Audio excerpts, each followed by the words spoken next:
Democratic presidential candidate Elizabeth Warren will be campaigning in Iowa today. The Massachusetts senator, who has been tough on the president, had this to say last night about President Trump's summit with Kim Jong-un.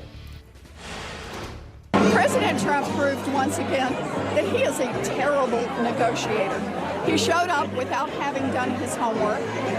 He then thought he could come in and sort of roll through it without any real preparation, and he walked away empty-handed. He doesn't make America stronger. He makes us a laughingstock.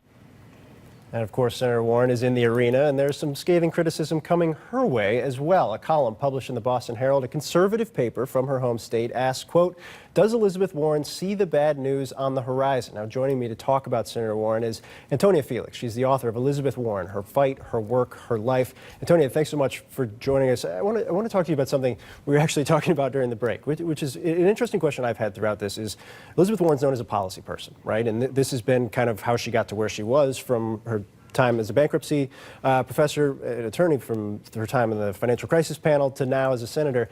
Does that play in a time of President Trump, if you will? It plays now more than ever. Here we have a candidate who really, among this really exciting group of Democratic candidates, we have someone who is very strong on policy, on substance. And the groundwork for that is laid in her 34-year career as an academic, as you noted, who's been studying the economics of the middle class.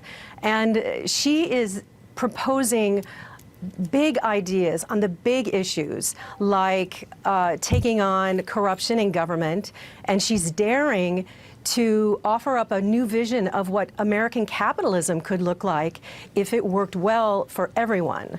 So she's got the big ideas. She has the background to really back it up. She's got that intellectual heft, and that comes along with her ability to be a plain-spoken, very strong communicator who can bring these big ideas into light in a way that everybody can understand.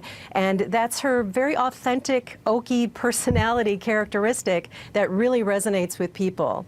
Yeah, you bring up an interesting point, because to some degree, she's not alone in the kind of big ideas of the Democratic candidates, right? You've seen Democratic candidates kind of circle around bigger proposals than you've ever seen from Democratic candidates. If you want to throw up the Democratic field right now, you can really go through them, from Cory Booker, Kamala Harris, Bernie Sanders, obviously, everybody backing Medicare for all, and so many people signing on a Green New Deal. I guess my biggest question is, how does she differentiate, given that that's where the Democratic primary is, how does she differentiate herself from everybody else right now? Yes, well, those are, those sound, maybe even some people would think those are radical, but those are regular progressive ideas. And Warren comes out ahead, and she started this last fall with, as I mentioned, this anti-corruption bill, an Accountable Capitalism Act, and now a millionaire tax and universal child care. All of these things, we can't help but be reminded of large picture, sweeping types of proposals that came out, like back in the 30s when FDR gave us the Social Security Act. This was a response to the times as they were then. People needed some kind of security because we lived in cities. We didn't live on farms anymore. We couldn't depend on that kind of security throughout our lives, and people were demanding it. And so we had that sweeping kind of big social change from the top. And I see Warren as that kind of a policy thinker.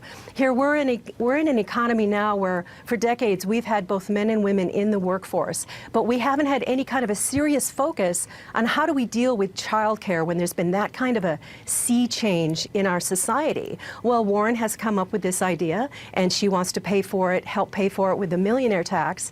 And so I see her as that same kind of big thinker, very pragmatic at the same time. Here's how we're going to do it. But here's what we need to do on a big scale to keep up with how our country is changing.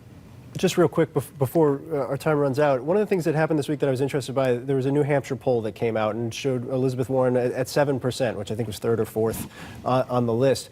Is it that the big ideas aren't catching fire yet? Is it that enough people haven't heard from her yet? You know her well, or you know kind of her persona well. What's going to work for her in the months ahead that will change that number? as she keeps getting out there, and look, she's already traveling all over. She has established these bases all over the country already. She's been very well prepared. And yes, as this message gets out, more people will be excited about what she is proposing, big and small. It's just a matter of having more time. We're early in the process, and there are a lot of people to look at right now. You can't. It's a little harder to just focus on one person and really dig into what they're saying and what they want to propose. But she's great at explaining this in a way everybody is going to be able to grasp. And there's a lot of excitement around her when she appears. She's like a rock star every time she walks out onto any kind of a stage. It is early. That is a very important caveat. Antonia Felix, thanks so much for your time. I really appreciate it. Thanks for having me.